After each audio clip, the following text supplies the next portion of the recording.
Come on, man, get it right. Come on. Come on, Paul, stick it, dude. Yeah, Come on. Oh, yeah, That man. was so fun. Oh, really.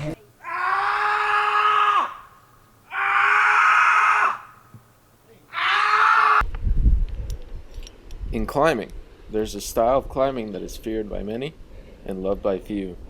That style of climbing is called trad climbing. Trad climbing stands for traditional climbing. In trad climbing, the climber places pieces of protection into cracks and fissures in the rock. They are then able to retrieve their pieces of protection without doing any damage to the rock. What is feared about trad climbing is trusting metal protection that is placed specifically in the rock to hold the climber's fall. There are two common pieces of protection used by trad climbers.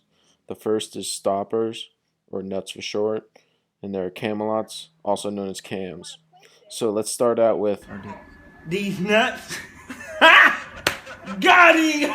Nuts are called passive protection because they have no moving parts. When placing nuts, it's important to find the right size to place and a constriction in the crack.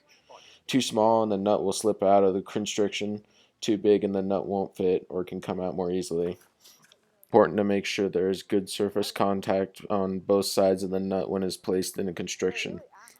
Finally, when placing nuts, they should be placed in a downward and slightly outward position in the direction of the climber's fall.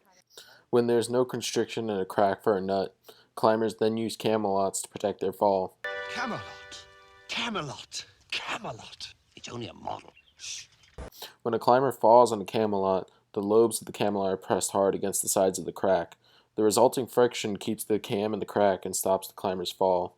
Just like when placing nuts, it is important when placing a camelot to make sure it is the right size for the crack. Too small and it won't fit. Too big and it will get stuck in the crack. Make sure the lobes are not placed close to their ends because the placement is weaker and can slip. This is called tipping out a cam. Contracting the cam too much can get it stuck in the crack and make the placement weak as well. Just as with placing nuts, the cam should be placed in the direction of the climber's fall, which is downwards and slightly outwards. Never place your cams near the edge of a crack or between loose blocks or unstable rock, because your cam is more likely to blow out of the crack if you were to take a fall on it. In order to trad climb, the climber must have at least one piece of each sized cam or nut to be able to ascend most routes. This collection of cams and nuts is called a rack. You have an amazing rack.